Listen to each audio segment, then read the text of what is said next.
ನಮಸ್ಕಾರ ವೀಕ್ಷಕರೇ, wealth info ಚಾನಲ್ಗೆ ಸ್ವಾಗತ. ನಾನು ನಿಮ್ಮ ಸುಮಂತ್. ವೀಕ್ಷಕರೇ, ಒಂದು IPO ವಿಡಿಯೋ ಜೊತೆ ನಾನು ನಿಮ್ಮ ಮುಂದೆ ಬಂದಿದ್ದೀನಿ. ಇನ್ನು ಮುಂದೆ ಭಾಳಷ್ಟು IPOಗಳು ಬರ್ತಾ ಹೋಗ್ತವೆ. ಇವತ್ತಿನ ಈ ಒಂದು ವಿಡಿಯೋದಲ್ಲಿ ನಾವು ಈ ಒಂದು ಕೋಲ್ಕತ್ತಾ ಬೇಸ್ಡ್ ಶ್ಯಾಮ್ ಮೆಟಾಲಿಕ್ಸ್ ಅಂತಕ್ಕಂಥ ಒಂದು ಕಂಪನಿ IPOಗೆ ಬಂದಿದೆ. ಇದರ ಒಂದು IPO ಸಬ್ಸ್ಕ್ರಿಪ್ಷನ್ ಬಂದ್ಬಿಟ್ಟು ಜೂನ್ 14ನೇ ತಾರೀಕಿಗೆ ಸ್ಟಾರ್ಟ್ ಆಗುತ್ತೆ. ಈ ಒಂದು ಶ್ಯಾಮ್ ಮೆಟಾಲಿಕ್ ಇದೊಂದು ಹೆಸರೇ ಸೂಚಿಸುವಂತೆ ಇದು ಮೆಟಲ್ಗೆ ಸಂಬಂಧಪಟ್ಟ ಒಂದು ಕಂಪನಿಯಾಗಿದೆ. ಸೊ ಇವರು ಇಂಡಿಯಾದಲ್ಲಿ ಈ ಒಂದು ಲೀಡಿಂಗಲ್ಲಿ ಇರ್ತಕ್ಕಂಥ ಈ ಒಂದು ಇಂಟಿಗ್ರೇಟೆಡ್ ಮೆಟಲ್ಸಲ್ಲಿ ಇವರು ಕೂಡ ಬರ್ತಾರೆ. ಸೊ ಈ ಒಂದು ಕಂಪ್ನಿ ಲಾಸ್ಟ್ ಒಂದು 3 ಇಯರ್ಸಿಂದ ಒಂದು ಒಳ್ಳೆ ರೆವಿನ್ಯೂ ಗ್ರೋತ್ನ ಅದು ಜನ್ರೇಟ್ ಮಾಡಿದೆ. ಇವತ್ತಿನ ಈ ಒಂದು ವಿಡಿಯೋದಲ್ಲಿ ನಾವು ಈ ಒಂದು IPO ಬಗ್ಗೆ ಡೀಟೇಲ್ಸ್ ನಾವು ನೋಡ್ತಾ ಹೋಗೋಣ. IPO date, IPO price band, market lot, ನಾವು ಏನಕ್ಕೆ ಈ ಒಂದು IPOದಲ್ಲಿ ಅಪ್ಲೈ ಮಾಡಬೇಕು ಮತ್ತು ಈ ಒಂದು IPOದಲ್ಲಿ ಇರ್ತಕ್ಕಂಥ ರಿಸ್ಕ್ ಫ್ಯಾಕ್ಟರ್ಸು, ಸೊ ಇದರ ಒಂದು ವ್ಯಾಲ್ಯೂಯೇಷನ್ ಎಲ್ಲವನ್ನು ನೋಡಿಕೊಂಡು ನಾವು ಈ ಒಂದು IPOಗೆ ಅಪ್ಲೈ ಮಾಡೋಣ ಬೇಡ ಅಂತೇಳಿ ಈ ಒಂದು ವಿಡಿಯೋದಲ್ಲಿ ನಾನು ನಿಮಗೆ ಹೇಳ್ತಾ ಇದ್ದೀನಿ. ವಿಡಿಯೋವನ್ನು ನೀವು ಸಂಪೂರ್ಣವಾಗಿ ನೋಡಿ. ನಾನು ನಿಮಗೆ ಎಲ್ಲ IPO ವೀಡಿಯೋಸ್ಗಳನ್ನು ಕಂಪ್ಲೀಟಾಗಿ ನೋಡಿ ಅಂತ ನಾನು ನಿಮಗೆ ಕೇಳ್ಕೊತಾ ಇದ್ದೀನಿ. ಏನಕ್ಕಂದರೆ ಈ ಒಂದು IPO ವೀಡಿಯೋಸ್ಗಳನ್ನು ನೋಡೋದ್ರಿಂದ ನಿಮಗೆ ಈ ಒಂದು ಕಂಪ್ನಿ ಬಗ್ಗೆ ನಿಮಗೆ ಡೀಟೇಲಾಗಿ ನಿಮಗೆ ಗೊತ್ತಾಗ್ತಾ ಹೋಗುತ್ತೆ. ಇನ್ ಫ್ಯೂಚರಲ್ಲಿ ನೀವೇನಾದರೂ ಈ ಒಂದು ಕಂಪ್ನಿಯಲ್ಲಿ ಲಾಂಗ್ ಟರ್ಮಲ್ಲಿ ಇನ್ವೆಸ್ಟ್ಮೆಂಟ್ ಮಾಡೋದಕ್ಕೂ ಅಥವಾ ಶಾರ್ಟ್ ಟರ್ಮಲ್ಲಿ ಇನ್ವೆಸ್ಟ್ಮೆಂಟ್ ಮಾಡೋದಕ್ಕೂ ಕೂಡ ನಿಮಗೆ ಈ ಒಂದು ಕಂಪ್ನಿದು ಒಂದು ಸ್ವಲ್ಪ ಐಡಿಯಾ ನಿಮ್ಮ ಮುಂದೆ ಇರುತ್ತೆ.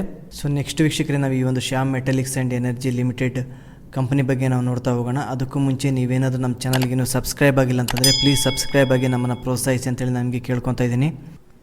ಸೊ ವೀಕ್ಷಕರೇ, ಈ ಒಂದು ಶ್ಯಾಮ್ ಮೆಟಾಲಿಕ್ಸ್ ಬಂದ್ಬಿಟ್ಟು ಇಂಡಿಯಾದಲ್ಲೇ ಲೀಡಿಂಗಲ್ಲಿರ್ತಕ್ಕಂತಹ ಈ ಒಂದು ಇಂಟಿಗ್ರೇಟೆಡ್ ಮೆಟಲ್ನ ಪ್ರೊಡ್ಯೂಸ್ ಮಾಡೋದ್ರಲ್ಲಿ ಈ ಒಂದು ಕಂಪ್ನಿ ಕೂಡ ಒಂದು. ಸೊ ಇವರು ಮೇನಾಗಿ ಫೋಕಸ್ ಮಾಡೋದು ಒಂದು ಲಾಂಗ್ ಸ್ಟೀಲ್ ಪ್ರಾಡಕ್ಟು ಮತ್ತು ಈ ಒಂದು ಫೆರೋ ಅಲಾಯ್ಸ್ ಮೇಲೆ ಇವ್ರದ್ದು ಮೇನ್ ಫೋಕಸ್ ಇರುತ್ತೆ. ಇವತ್ತಿನ ದಿನ ಇಂಡಿಯಾದಲ್ಲಿ ಈ ಒಂದು ಫೆರೋ ಅಲಾಯ್ನ ಪ್ರೊಡ್ಯೂಸ್ ಮಾಡ್ತಕ್ಕಂಥ ಲಾರ್ಜೆಸ್ಟ್ ಕೆಪಾಸಿಟಿ ಇರತಕ್ಕಂಥ ಕಂಪ್ನೀಸ್ಗಳಲ್ಲಿ ಇದು ಕೂಡ ಒಂದು. ಸೊ ಹಾಗೆ ಈ ಒಂದು ಕಂಪ್ನಿ ಬಂದ್ಬಿಟ್ಟು 4th ಲಾರ್ಜೆಸ್ಟ್ ಪ್ಲೇಯರ್ಸ್ ಇದ್ದಾರೆ ಈ ಒಂದು ಸ್ಪಾಂಜ್ ಐರನ್ ಇಂಡಸ್ಟ್ರಿದಲ್ಲಿ ಇಂಡಿಯಾದಲ್ಲಿ. ಸೊ ಈ ಒಂದು ಕಂಪ್ನಿದು 3 ಮ್ಯಾನುಫ್ಯಾಕ್ಚರಿಂಗ್ ಪ್ಲಾಂಟ್ಸ್ ಇದ್ದಾವೆ. ಒಂದು ಬಂದ್ಬಿಟ್ಟು ಒಡಿಸ್ಸಾದಲ್ಲಿದೆ, ಇನ್ನೆರಡು ಬಂದ್ಬಿಟ್ಟು ವೆಸ್ಟ್ ಬೆಂಗಾಲಲ್ಲಿ ಇವ್ರದ್ದು ಮ್ಯಾನುಫ್ಯಾಕ್ಚರಿಂಗ್ ಪ್ಲಾಂಟ್ಸ್ ಇದ್ದಾವೆ. ಸೊ ನೆಕ್ಸ್ಟ್ ವೀಕ್ಷಕರೇ, ಈ ಒಂದು ಶ್ಯಾಮ್ ಮೆಟಾಲಿಕ್ಸ್ ಬಂದ್ಬಿಟ್ಟು ಒಂದು ಡೈವರ್ಸಿಫೈಡ್ ಪ್ರಾಡಕ್ಟ್ ಪೋರ್ಟ್ಫೋಲಿಯೋನ ಈ ಒಂದು ಕಂಪ್ನಿ ಇದೆ. ಅಂದರೆ ಕಂಪ್ನಿ ಬಂದ್ಬಿಟ್ಟು ಒಂದು ಡೈವರ್ಸಿಫೈಡ್ ಆಗಿದೆ. ಬೇರೆ ಬೇರೆ ಭಾಳಷ್ಟು ಪ್ರಾಡಕ್ಟ್ಗಳನ್ನ ಈ ಒಂದು ಕಂಪ್ನಿ ಪ್ರೊಡ್ಯೂಸ್ ಮಾಡುತ್ತೆ. ಅದರಲ್ಲಿ pellets, sponge iron, billet, TMT, structure, wire rod, ಪವರ್ನ ಕೂಡ ಈ ಒಂದು ಕಂಪ್ನಿ ಜನ್ರೇಟ್ ಮಾಡುತ್ತೆ. ಫೆರೋ ಅಲಾಯ್ಸು ಮತ್ತು ಅಲ್ಯೂಮಿನಿಯಂ ಫೈಲ್. ಸೊ ಇವೆಲ್ಲ ಬಂದ್ಬಿಟ್ಟು ಈ ಒಂದು ಕಂಪ್ನಿಯ ಪ್ರಾಡಕ್ಟ್ಗಳು. ಸೊ ಹಾಗೆ ಈ ಒಂದು ಕಂಪ್ನಿ ಕೂಡ ಇನ್ ಫ್ಯೂಚರಲ್ಲಿ ಬೇರೆ ಬೇರೆ ಪ್ಲ್ಯಾಂಟ್ಗಳನ್ನು ಕೂಡ ಅವರು ಎಕ್ಸ್ಪ್ಯಾಂಡ್ ಮಾಡ್ತಿದ್ದಾರೆ. ಅಂದರೆ ತಮ್ಮ ಒಂದು ಬಿಸ್ನೆಸ್ನ ಅವರು ಎಕ್ಸ್ಪ್ಯಾಂಡ್ ಮಾಡ್ತಿದ್ದಾರೆ. ಇವೆಲ್ಲ ಬಂದ್ಬಿಟ್ಟು ಈ ಒಂದು ಕಂಪ್ನಿ ಬಗ್ಗೆ ಆಗಿದ್ದರೆ. ಸೊ ನೆಕ್ಸ್ಟ್ ನಾವು ಈ ಒಂದು ಶ್ಯಾಮ್ ಮೆಟಾಲಿಕ್ಸ್ ಆ್ಯಂಡ್ ಎನರ್ಜಿ ಕಂಪ್ನಿದು ಸ್ಟ್ರೆಂತ್ ನಾವು ನೋಡ್ತಾ ಹೋದಾಗ, ಇವರು ಇವತ್ತಿನ ದಿನ ಇಂಡಿಯಾದಲ್ಲೇ ಲೀಡಿಂಗಲ್ಲಿರ್ತಕ್ಕಂಥ ಇಂಟಿಗ್ರೇಟೆಡ್ ಮೆಟಲ್ನ ಪ್ರೊಡ್ಯೂಸ್ ಮಾಡೋದಲ್ಲಿ ಇವರು ಕೂಡ ಒಬ್ಬರು ಬರ್ತಾರೆ. ಈ ಒಂದು ಸ್ಟ್ರಾಟಜಿಕಲಿ ಲೊಕೇಟೆಡ್ ಮ್ಯಾನುಫ್ಯಾಕ್ಚರಿಂಗ್ ಪ್ಲ್ಯಾಂಟ್ಸ್ಗಳಿರೋದ್ರಿಂದ ಇವರಿಗೆ ಈ ಒಂದು ರಾ ಮಟೀರಿಯಲ್ಸ್ ಅನ್ನೋದು ಒಂದು ಸ್ವಲ್ಪ ಕಡಿಮೆ ಪ್ರೈಸಲ್ಲಿ ಇವರಿಗೆ ಸಿಗುತ್ತೆ. ಮತ್ತು ರೋಬೋಸ್ಟ್ ಇನ್ಫ್ರಾಸ್ಟ್ರಕ್ಚರ್ ಕೂಡ ಇದೆ. ಒಂದು ಡೈವರ್ಸಿಫೈಡ್ ಪ್ರಾಡಕ್ಟ್ ಪೋರ್ಟ್ಫೋಲಿಯೋನ ಈ ಒಂದು ಕಂಪನಿ ಹೊಂದಿದೆ. ಒಂದು ಸ್ಟ್ರಾಂಗ್ ಫೈನಾನ್ಷಿಯಲ್ ಪರ್ಫಾರ್ಮೆನ್ಸ್ ಮತ್ತು ಒಂದು ಡಿಸ್ಟ್ರಿಬ್ಯೂಷನ್ ನೆಟ್ವರ್ಕ್ ಈ ಒಂದು ಕಂಪ್ನಿದು ಒಂದು ಕಾಂಪಿಟೇಟಿವ್ ಸ್ಟ್ರೆಂತ್ ಅಂತ ನಾನು ನಿಮಗೆ ಹೇಳ್ತಾ ಇದ್ದೀನಿ. ಸೊ ಇವತ್ತಿನ ದಿನ ಈ ಒಂದು ಕಂಪ್ನಿ IPOಗೆ ಬಂದಿದೆ. ಇವಾಗ ನಾವು ಈ ಒಂದು IPO ಡೀಟೇಲ್ಸ್ ನಾವು ನೋಡ್ತಾ ಹೋಗೋಣ. So next objective of the issue, ಏನಕ್ಕೆ ಇವರು IPOಗೆ ಬರ್ತಿದ್ದಾರೆ ಅಂತ ನಾವು ನೋಡ್ತಾ ಹೋದಾಗ, ಈ ಒಂದು IPO ಮೂಲಕ ಅಮೌಂಟ್ ಏನು ಕಲೆಕ್ಟ್ ಆಗುತ್ತಲ್ಲ ಅದನ್ನು ಅವರು ಇವರ ಒಂದು ಕೆಲವೊಂದು ಸಬ್ಸಿಡರಿ ಕಂಪ್ನೀಸಲ್ಲಿ ಇರ್ತಕ್ಕಂಥ ಲೋನ್ಗಳನ್ನು ಫುಲ್ ಪೇಮೆಂಟ್ ಮಾಡೋದಕ್ಕೆ ಅಥವಾ ಪಾರ್ಷಿಯಲ್ ಪೇಮೆಂಟ್ ಮಾಡೋದಕ್ಕೆ ಅದನ್ನು ಯೂಸ್ ಮಾಡ್ಕೊತಾರೆ. ಇವರು ಈ ಒಂದು IPOಗೆ ಬರೋದ್ರಿಂದ ಈ ಒಂದು ಕಂಪ್ನಿ ಕಂಟಿನ್ಯೂಯಸ್ ಆಗಿ ಗ್ರೋ ಆಗೋದಕ್ಕೂ, ತುಂಬ ಫಾಸ್ಟಾಗಿ ಗ್ರೋ ಆಗೋದಕ್ಕೂ ಯೂಸ್ ಆಗುತ್ತೆ ಅಂತೇಳಿ ಅವರು ತಮ್ಮ ಒಂದು ಕಂಪ್ನಿನ ಈ ಒಂದು ಸ್ಟಾಕ್ ಮಾರ್ಕೆಟಲ್ಲಿ ಅವರು ಲಿಸ್ಟ್ ಮಾಡ್ತಾ ಇದ್ದಾರೆ. ಈ ಒಂದು ಶ್ಯಾಮ್ ಮೆಟಾಲಿಕ್ IPO ಡೀಟೇಲ್ಸ್ ನಾವು ನೋಡ್ತಾ ಹೋದಾಗ, ಈ ಒಂದು IPO ಬಂದ್ಬಿಟ್ಟು ಜೂನ್ 14ನೇ ತಾರೀಕಿಗೆ ಇದು ಓಪನ್ ಆಗುತ್ತೆ. ಜೂನ್ 16ನೇ ತಾರೀಕಿಗೆ ಈ ಒಂದು IPO ಕ್ಲೋಸ್ ಆಗುತ್ತೆ. ಅಂದರೆ 14, 15, 16 ನಿಮಗೆ 3 ದಿನ ಟೈಮ್ ಇದೆ. 3 ದಿನದಲ್ಲಿ ನೀವು ಯಾವಾಗಾದರೂ ಅಪ್ಲೈ ಮಾಡ್ಬೋದು. ಬಟ್ ಲಾಸ್ಟ್ನೇ ದಿನ ನೀವೇನಾದರೂ ನೆಟ್ ಬ್ಯಾಂಕಿಂಗಿಂದ ನೀವು ಅಪ್ಲೈ ಮಾಡಬೇಕಂತ ಮಾಡ್ಕೊಂಡಿದ್ರೆ ಆದಷ್ಟು 12 ಗಂಟೆ ಒಳಗಡೆ ನೀವು ಅಪ್ಲೈ ಮಾಡಿ. ಬೆಳಗ್ಗೆ 10 ಗಂಟೆಯಿಂದ ಸಾಯಂಕಾಲ 5 ಗಂಟೆವರೆಗೂ ಕೂಡ ಈ ಒಂದು IPO ವಿಂಡೋ ಓಪನ್ ಆಗಿರುತ್ತೆ. ಸೊ ಯಾವಾಗಾದರೂ ಅಪ್ಲೈ ಮಾಡ್ಬೋದು. ನೆಟ್ ಬ್ಯಾಂಕಿಂಗಿಂದ ಮಾತ್ರ ಲಾಸ್ಟ್ನೇ ದಿನ 12 ಗಂಟೆ ಒಳಗಡೆ ನೀವು ಅಪ್ಲೈ ಮಾಡಿ. ಆದಷ್ಟು ನಾನು ನಿಮ್ಗೆ ಎಲ್ರಿಗೂ ಕೇಳ್ಕೊತಾ ಇದ್ದೀನಿ, ಆದಷ್ಟು ನೀವು ನೆಟ್ ಬ್ಯಾಂಕಿಂಗಿಂದನೇ ನೀವು ಅಪ್ಲೈ ಮಾಡಿ. ಏನಕ್ಕಂದರೆ ನಾವು ಹಿಂದೆ ನಮಗೆ ಪಾಸ್ಟಲ್ಲಿ ನಮಗೆ ಭಾಳ ಎಕ್ಸ್ಪೀರಿಯನ್ಸ್ ಆಗಿದೆ. ಭಾಳ ಜನ ಕಂಪ್ಲೇಂಟ್ ಮಾಡಿದ್ದಾರೆ. ಈ ಒಂದು ಫೋನ್ಪೇ, ಗೂಗಲ್ ಪೇಯಿಂದ ಯಾರೆಲ್ಲ ಅಪ್ಲೈ ಮಾಡಿದ್ದಾರೆ ಅವರ ಒಂದು ಅಮೌಂಟು ತುಂಬ ಬೇಗ ರಿಲೀಸ್ ಆಗಿಲ್ಲ. ಇನ್ ಕೇಸ್ IPOದಲ್ಲಿ ನಿಮ್ಮ ಒಂದು ಅಮೌಂಟು ಅಲಾಟ್ಮೆಂಟ್ ಏನಾದರೂ ಆಗಿಲ್ಲ ಅಂತಂದರೆ ಅಮೌಂಟ್ನವರು ರಿಲೀಸ್ ಮಾಡ್ತಾರೆ. ಅದು ಭಾಳ ಬೇಗ ಆಗಿಲ್ಲ. ಅದಕ್ಕೋಸ್ಕರ ಈ ಒಂದು IPO ಬಂದುಬಿಟ್ಟು ಫೇಸ್ ವ್ಯಾಲ್ಯೂ 10 ರೂಪಾಯಿದಲ್ಲಿ ಈ ಒಂದು ಕಂಪ್ನಿ ಬರ್ತಾ ಇದೆ. ಪ್ರೈಸ್ ಬ್ಯಾಂಡ್ ಇವ್ರು ಫಿಕ್ಸ್ ಮಾಡಿರೋದು ಒಂದು ಶೇರ್ಗೆ 303 ರೂಪಾಯಿಲಿಂದ 306 ರೂಪಾಯಿದಲ್ಲಿ ಈ ಒಂದು ಕಂಪ್ನಿ ಬರ್ತಾ ಇದೆ.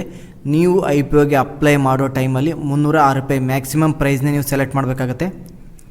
ನೆಕ್ಸ್ಟ್ ನೀವು ಈ ಒಂದು ಐ ಪಿ ಒಗೆ ಅಪ್ಲೈ ಮಾಡಬೇಕಂತ ಮಾಡ್ಕೊಂಡಿದ್ರೆ ಮಿನಿಮಮ್ ಆಗಿ ನೀವು 45 ಶೇರ್ಸ್ಗಳನ್ನು ನೀವು ಪರ್ಚೇಸ್ ಮಾಡಬೇಕು, ಅಥವಾ 1 ಲಾಟ್ ಅಂತ ಇರುತ್ತೆ, ಅಥವಾ ಮಲ್ಟಿಪಲ್ ಆಫ್ 45 90 ಈ ಥರ ನೀವು ಅಪ್ಲೈ ಮಾಡ್ಬೋದು, ಅಥವಾ 1 ಲಾಟು 2 ಲಾಟು 3 ಲಾಟ್ ನೀವು ಅಪ್ಲೈ ಮಾಡಬೇಕಾಗುತ್ತೆ.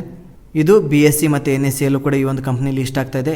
ಇಶ್ಯೂ ಸೈಜ್ ಬಂದುಬಿಟ್ಟು 909 ಕೋಟಿ ರೂಪಾಯಿ. ಈ ಒಂದು IPO ಮೂಲಕ ಇವರು 909 ಕೋಟಿ ರೂಪಾಯಿನ ಸಂಗ್ರಹ ಮಾಡ್ಕೊತಾ ಇದ್ದಾರೆ. ಇದರಲ್ಲಿ ಆಫರ್ ಫಾರ್ ಸೇಲ್, ಈ ಒಂದು ಆಫರ್ ಫಾರ್ ಸೇಲಲ್ಲಿ 252 ಕೋಟಿ ರೂಪಾಯಿನ ಕಲೆಕ್ಟ್ ಆಗುತ್ತಲ್ಲ, ಇದನ್ನು ಪ್ರಮೋಟರ್ಸು ಯೂಸ್ ಮಾಡ್ಕೊತಾರೆ. ಇದು ಡೈರೆಕ್ಟಾಗಿ ಪ್ರಮೋಟರ್ಸ್ಗೆ ಹೋಗುತ್ತೆ. ಪ್ರಮೋಟರ್ ಈ ಒಂದು IPO ಮೂಲಕ ತಮ್ಮ ಒಂದು ಸ್ಟೇಕ್ನವರು ಸೇಲ್ ಮಾಡಬೇಕಂತ ಮಾಡ್ಕೊಂಡಿದ್ದಾರೆ. ಫ್ರೆಶ್ ಇಶ್ಯೂ ಬಂದುಬಿಟ್ಟು ಕಂಪ್ನಿಗೆ ಹೋಗುತ್ತೆ. ಕಂಪ್ನಿಯ ಒಂದು ಏಳಿಗೆಗಾಗಿ ಈ ಒಂದು ದುಡ್ಡನ್ನು ಅವರು ಯೂಸ್ ಮಾಡ್ಕೊತಾರೆ. ಅವರು ಲೋನ್ ಪೇಮೆಂಟ್ ಮಾಡೋದಕ್ಕಾಗಿರ್ಬೋದು, ಅಥವಾ ಈ ಒಂದು ಕಂಪ್ನಿದು ಕೆಲವೊಂದು ಎಕ್ಸ್ಪೆನ್ಷನ್ ಪ್ಲ್ಯಾನಲ್ಲಿದೆ, ಅದಕ್ಕೋಸ್ಕರನೂ ಕೂಡ ಈ ಒಂದು ಅಮೌಂಟ್ನವರು ಯೂಸ್ ಮಾಡ್ಕೊತಾರೆ. IPO ಓಪನಿಂಗ್ ಡೇಟು 14ಕ್ಕೆ ಓಪನ್ ಆಗುತ್ತೆ, ಈ ಒಂದು IPO 16ಕ್ಕೆ ಕ್ಲೋಸ್ ಆಗುತ್ತೆ. Next grey market premium. ಏನಕ್ಕೆ ಈ ಒಂದು ಗ್ರೇ ಮಾರ್ಕೆಟ್ ಪ್ರೀಮಿಯಮ್ನ ನಾವು ನೋಡಬೇಕಂತ ಅಂದ್ಕೊಂಡ್ರೆ, ಈ ಒಂದು ಗ್ರೇ ಮಾರ್ಕೆಟ್ ಪ್ರೀಮಿಯಮ್ ಬಂದುಬಿಟ್ಟು ನೀವೇನಾದರೂ ಈ ಒಂದು IPOಗೆ ಅಪ್ಲೈ ಮಾಡಿದರೆ ಯಾವಾಗ ಇದು ಮಾರ್ಕೆಟಲ್ಲಿ ಲೀಸ್ಟ್ ಆಗುತ್ತಲ್ಲ, ಆವಾಗ ನಾವು ಎಷ್ಟು ಪ್ರಾಫಿಟ್ನ ನಾವು ಎಕ್ಸ್ಪೆಕ್ಟ್ ಮಾಡ್ಬೋದು ಅನ್ನೋದನ್ನು ಈ ಒಂದು ಗ್ರೇ ಮಾರ್ಕೆಟ್ ಪ್ರೀಮಿಯಮ್ ಸೂಚಿಸುತ್ತೆ. ನೀವೇನಾದರೂ ಈ ಒಂದು IPOಗೆ ಅಪ್ಲೈ ಮಾಡಿದರೆ ಯಾವತ್ತಿದು ಮಾರ್ಕೆಟಲ್ಲಿ ಲೀಸ್ಟ್ ಆಗುತ್ತಲ್ಲ, ಅವತ್ತಿನ ದಿನ ನಾವು ಒಂದು ಶೇರ್ಗೆ 141 ರೂಪಾಯಿಲಿಂದ 144 ರೂಪಾಯಿ ನಾವು ಎಕ್ಸ್ಪೆಕ್ಟ್ ಮಾಡ್ಬೋದು ಅಂತೇಳಿ ಇದೊಂದು ಅಂದಾಜು ಸೂಚಿಸುತ್ತೆ. ಇದೇ ಕರೆಕ್ಟ್ ಅಂತಲೇ ಅಲ್ಲ.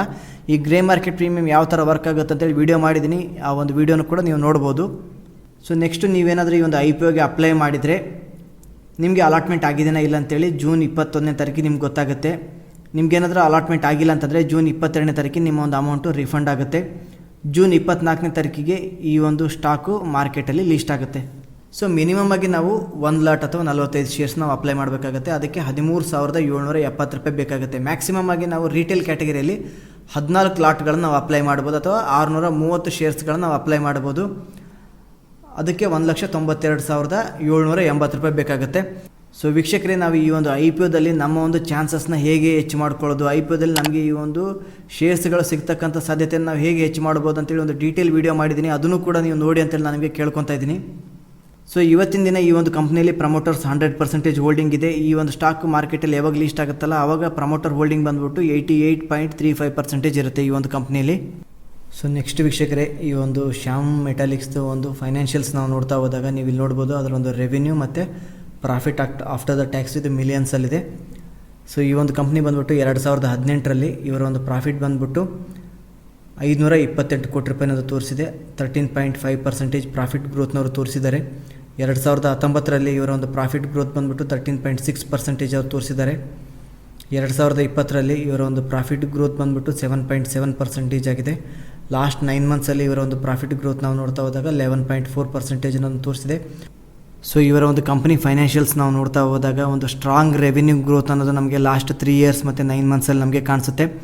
ಇವರ ಒಂದು ಕಂಪ್ನಿದ್ದು ಒಂದು 2021 ಬಿಟ್ಟರೆ ನಮಗೆ ಈ ಒಂದು ಲಾಸ್ಟ್ 3 ಇಯರ್ಸ್ ಮತ್ತು 9 ಮಂತ್ಸಲ್ಲಿ ಈ ಒಂದು ಕಂಪ್ನಿ ಕನ್ಸಿಸ್ಟೆಂಟ್ ಪ್ರಾಫಿಟ್ ಮಾರ್ಜಿನ್ ಅವರು ಜನರೇಟ್ ಮಾಡಿದ್ದಾರೆ ಅಂತೇಳಿ ನಾನು ನಿಮಗೆ ಹೇಳ್ತಾ ಇದ್ದೀನಿ. ಸೊ ನೆಕ್ಸ್ಟ್ ವೀಕ್ಷಕರೇ, ಇವರ ಒಂದು ಪ್ರೈಸ್ ವ್ಯಾಲ್ಯೂಷನ್ ಕೂಡ ನಾನು ನಿಮಗೆ ಇಲ್ಲಿ ಹೇಳ್ತಾ ಇದ್ದೀನಿ. ಇವತ್ತಿನ ದಿನ ಈ ಒಂದು ಕಂಪ್ನಿ ಬಂದಿರತಕ್ಕಂಥ ಪ್ರೈಸ್ ಬಂದುಬಿಟ್ಟು 306. ನಾವು ಈ ಒಂದು 2020 ಫೈನಾನ್ಷಿಯಲ್ ಇಯರ್ ನಾವು ನೋಡ್ತಾ ಹೋದಾಗ ಇದರ ಒಂದು ಅರ್ನಿಂಗ್ ಪರ್ ಶೇರ್ ಬಂದುಬಿಟ್ಟು 14.57 ಬರುತ್ತೆ. ಇದರ ಪ್ರಕಾರ PE ರೇಷಿಯೋ ಬಂದುಬಿಟ್ಟು 21 ಬರುತ್ತೆ. ಸೊ ಇವತ್ತಿನ ದಿನ ಈ ಒಂದು ಸೆಕ್ಟರ್ಗೆ ಸಂಬಂಧಪಟ್ಟಂತೆ ಬೇರೆ ಬೇರೆ ಕಂಪ್ನಿಗಳು, ಟಾಟಾ ಸ್ಟೀಲು ಇದು ಬಂದುಬಿಟ್ಟು ಇವತ್ತಿನ ಹೈಯೆಸ್ಟ್ PEಯಲ್ಲಿ 89 ಈ ಒಂದು ಸ್ಟಾಕು ಟ್ರೇಡ್ ಆಗ್ತಾಯಿದೆ. ಲೋವೆಸ್ಟ್ ಬಂದುಬಿಟ್ಟು ಸೇಲ್ ಬಂದುಬಿಟ್ಟು 25 PEಯಲ್ಲಿ ಈ ಒಂದು ಸ್ಟಾಕು ಟ್ರೇಡ್ ಆಗ್ತಾಯಿದೆ. ಮತ್ತು ಈ ಒಂದು ಇಂಡಸ್ಟ್ರಿದು ಸ್ಟೀಲ್ ಇಂಡಸ್ಟ್ರಿದು ನಾವು ಎವರೇಜ್ ನಾವು ನೋಡ್ತಾ ಹೋದಾಗ 43x ಇವತ್ತಿನ ಸ್ಟೀಲ್ ಇಂಡಸ್ಟ್ರಿ ಇದೆ. ಸೊ ಇದರ ಒಂದು ವ್ಯಾಲ್ಯೂಷನ್ ನಾವು ನೋಡ್ತಾ ಹೋದಾಗ ಇವತ್ತಿನ ದಿನ ಈ ಒಂದು ಶ್ಯಾಮ್ ಮೆಟಾಲಿಕ್ಸ್ ಅವ್ರು ಬಂದಿರತಕ್ಕಂತಹ ಪ್ರೈಸ್ ಬ್ಯಾಂಡ್ ಬಂದುಬಿಟ್ಟು PE21. ಇದು ಒಂದು ಕಂಪೇರಿಟಿವ್ಲಿ ಒಂದು ರೀಸನೇಬಲ್ ಪ್ರೈಸಲ್ಲೇ ಈ ಒಂದು ಕಂಪ್ನಿ ಬಂದಿದೆ ಅಂತೇಳಿ ನಾನು ನಿಮಗೆ ಹೇಳ್ತಾ ಇದ್ದೀನಿ. ಸೊ ನೆಕ್ಸ್ಟ್ ವೀಕ್ಷಕರೇ, ಈ ಒಂದು ಕಂಪ್ನಿಯಲ್ಲಿ ಇರ್ತಕ್ಕಂಥ ರಿಸ್ಕ್ ಫ್ಯಾಕ್ಟರ್ಸ್ಗಳನ್ನ ನಾನು ನಿಮಗೆ ಇಲ್ಲಿ ಹೇಳ್ತಾ ಇದ್ದೀನಿ. ಏನಕ್ಕೆ ನಾವು ಈ ಒಂದು ರಿಸ್ಕ್ ಫ್ಯಾಕ್ಟರ್ನ ನಾವು ನೋಡಬೇಕಂತಂದರೆ, ಈ ಒಂದು ರಿಸ್ಕ್ ಫ್ಯಾಕ್ಟರ್ಸ್ನ ನಾವು ನೋಡೋದ್ರಿಂದ ನಾವು ಈ ಒಂದು ಕಂಪ್ನಿಯಲ್ಲಿ ಲಾಂಗ್ ಟರ್ಮ್ ಅಥವಾ ಶಾರ್ಟ್ ಟರ್ಮ್ ಇನ್ವೆಸ್ಟ್ಮೆಂಟ್ ಮಾಡೋದಕ್ಕೂ ಕೂಡ ನಮಗೆ ಇದು ತುಂಬ ಹೆಲ್ಪ್ ಆಗುತ್ತೆ. ಸೊ ಮೊದಲನೇದಾಗಿ ವೀಕ್ಷಕರೇ, ಈ ಒಂದು ಕಂಪ್ನಿ ಮೇನಾಗಿ ಒಂದು ರಾ ಮಟೀರಿಯಲ್ಸ್ ಮೇಲೆ ತುಂಬ ಡಿಪೆಂಡ್ ಆಗಿರುತ್ತೆ. ಇನ್ ಕೇಸ್ ಈ ಒಂದು ಕಂಪ್ನಿಗೆ ಯಾರೆಲ್ಲ ರಾ ಮಟೀರಿಯಲ್ಸ್ನ ಸಪ್ಲೈ ಮಾಡ್ತಾ ಇರ್ತಾರಲ್ಲ, ಅವರೇನಾದರೂ ಈ ಒಂದು ಕಂಪ್ನಿಯಿಂದ ಹೊರಗಡೆ ಹೋದಲ್ಲಿ ಅದು ಕೂಡ ಈ ಒಂದು ಕಂಪ್ನಿಯ ಒಂದು ಬಿಸ್ನೆಸ್ ಮೇಲೆ ತುಂಬ ಪ್ರಭಾವ ಬೀರುತ್ತೆ. ಸೊ ನೆಕ್ಸ್ಟ್ ಈ ಒಂದು ಸ್ಟೀಲ್ ಇಂಡಸ್ಟ್ರಿ ಬಂದ್ಬಿಟ್ಟು ಇದು ಸೈಕ್ಲಿಕಲ್ ನೇಚರು. ಇನ್ ಕೇಸ್ ಅದು ಡಿಮ್ಯಾಂಡ್ ಇಲ್ಲ ಅಂತಂದರೆ ಈ ಒಂದು ಸ್ಟೀಲ್ಗಳಿಗೆ ಪ್ರೈಸ್ ಕೂಡ ಕಡಿಮೆ ಆಗ್ತಕ್ಕಂಥ ಸಾಧ್ಯತೆ ಇರುತ್ತೆ. ಸೊ ಪ್ರೈಸ್ ಏನಾದರೂ ಕಡಿಮೆ ಆಯ್ತಪ್ಪ ಅಂತಂದರೆ ಈ ಒಂದು ಸ್ಟೀಲ್ ಪ್ರೈಸು ಇದು ಇವರ ಒಂದು ಬಿಸ್ನೆಸ್ಸು ಮತ್ತು ಇವರ ಒಂದು ಫೈನಾನ್ಷಿಯಲ್ಸ್ ಮೇಲೆ ಕೂಡ ಅದು ತುಂಬ ಪ್ರಭಾವ ಬೀರುತ್ತೆ. ನೆಕ್ಸ್ಟು ಈ ಒಂದು ಕೋವಿಡ್ದಿಂದ ಭಾಳಷ್ಟು ಕಂಪ್ನೀಸ್ಗಳಿಗೆ ತುಂಬ ಡ್ಯಾಮೇಜ್ ಆಗಿದ್ದಾವೆ ಫೈನಾನ್ಷಿಯಲಿ. ಸೊ ಅದರಲ್ಲಿ ಈ ಒಂದು ಕಂಪ್ನಿ ಕೂಡ ಈ ಒಂದು ಕೋವಿಡ್ ಹಾಗೆ ಕಂಟಿನ್ಯೂ ಆಯ್ತಪ್ಪ ಅಂತಂದರೆ ಈ ಒಂದು ಕಂಪ್ನಿ ಮತ್ತು ಇದರ ಒಂದು ಬಿಸ್ನೆಸ್ ಮೇಲೆ ಕೂಡ ಇವರ ಒಂದು ಫೈನಾನ್ಷಿಯಲ್ಸ್ ಮೇಲೆ ಕೂಡ ಇದು ಪ್ರಭಾವ ಬೀಳ್ತಕ್ಕಂಥ ಸಾಧ್ಯತೆ ಹೆಚ್ಚಿರುತ್ತೆ. ಸೊ ನೆಕ್ಸ್ಟ್ ವೀಕ್ಷಕರೇ, ಈ ಒಂದು ರಾ ಮಟೀರಿಯಲ್ಸ್ ಕೂಡ ಈ ಒಂದು ಕಂಪ್ನಿಗೆ ತುಂಬ ಇಂಪಾರ್ಟೆಂಟ್ ಆಗಿರೋದ್ರಿಂದ ಅಲ್ಲೇನಾದರೂ ಪ್ರೈಸಲ್ಲಿ ಹೆಚ್ಚು ಕಮ್ಮಿ ಆಯಿತು ಅಂದರೆ ಅದು ಕೂಡ ಈ ಒಂದು ಕಂಪ್ನಿಯ ಒಂದು ಫೈನಾನ್ಷಿಯಲ್ಸ್ ಮೇಲೆ ಅದು ಪ್ರಭಾವ ಬೀರುತ್ತೆ. ಈ ಒಂದು ಸ್ಟೀಲ್ ಪ್ಲ್ಯಾಂಟ್ಸ್ಗಳಲ್ಲಿ ನಮಗೆ ಅನ್ಎಕ್ಸ್ಪೆಕ್ಟೆಡ್ ಲಾಸು ಮತ್ತು ಶಟ್ ಡೌನ್ ಆಫ್ ಆಪ್ರೇಷನ್ ಇವೆಲ್ಲವೂ ಕೂಡ ಕಾಮನ್ ಆಗಿರುತ್ತಂತೆ. ಸೊ ನೆಕ್ಸ್ಟ್ ಈ ಒಂದು ಕಂಪನಿ ಬಂದುಬಿಟ್ಟು ತಮ್ಮ ಒಂದು ಎಕ್ಸ್ಪ್ಯಾನ್ಷನ್ ಪ್ಲ್ಯಾನ್ನು ಕೂಡ ಅವರು ಹೇಳಿದ್ದಾರೆ ಈ ಒಂದು IPOದಲ್ಲಿ. ಇನ್ ಕೇಸ್ ಅದೇನಾದರೂ ಫೇಲ್ ಆಯ್ತಪ್ಪ ಅಂದರೆ ಆ ಒಂದು ಇಂಪ್ಲಿಮೆಂಟ್ ಮಾಡೋದ್ರಲ್ಲಿ ಆ ಒಂದು ಎಕ್ಸ್ಪ್ಯಾನ್ಷನ್ನ, ಸೊ ಅದು ಈ ಒಂದು ಕಂಪನಿಯ ಒಂದು ಫೈನಾನ್ಷಿಯಲ್ಸ್ ಮೇಲೆ ಅದು ಪ್ರಭಾವ ಬೀರುತ್ತೆ. ಇವೆಲ್ಲವೂ ಬಂದುಬಿಟ್ಟು ಈ ಒಂದು ಕಂಪನಿಯಲ್ಲಿ ಇರತಕ್ಕಂಥ ರಿಸ್ಕ್ ಫ್ಯಾಕ್ಟರ್ಸ್ ಅಂತೇಳಿ ನಾನು ನಿಮಗೆ ಹೇಳ್ತಾ ಇದ್ದೀನಿ. ಸೊ ಕೊನೆಯದಾಗಿ ವೀಕ್ಷಕರೇ, ಈ ಒಂದು IPO ಬಗ್ಗೆ ನನ್ನ ಅನಿಸಿಕೆಯನ್ನು ಕೇಳಿದರೆ ಇವತ್ತಿನ ದಿನ ಶ್ಯಾಮ್ ಮೆಟಾಲಿಕ್ಸ್ ಬಂದುಬಿಟ್ಟು ಇಂಡಿಯಾದಲ್ಲೇ ಲೀಡಿಂಗಲ್ಲಿರ್ತಕ್ಕಂಥ ಇಂಟಿಗ್ರೇಟೆಡ್ ಮೆಟಲ್ಸಲ್ಲಿ ಪ್ರೊಡ್ಯೂಸ್ ಮಾಡೋದ್ರಲ್ಲಿ ಇವರು ಕೂಡ ಬರ್ತಾರೆ. ಸೊ ಈ ಒಂದು 2020 ಒಂದು ಫೈನಾನ್ಷಿಯಲ್ಸ್ನ ಬಿಟ್ಟರೆ ಈ ಒಂದು ಕಂಪ್ನಿ ಬಂದುಬಿಟ್ಟು ಲಾಸ್ಟ್ 3 years 9 monthsಲ್ಲಿ ಒಂದು ಕನ್ಸಿಸ್ಟೆಂಟ್ ಮಾರ್ಜಿನ್ನ ಈ ಒಂದು ಕಂಪ್ನಿ ಜನ್ರೇಟ್ ಮಾಡಿದೆ.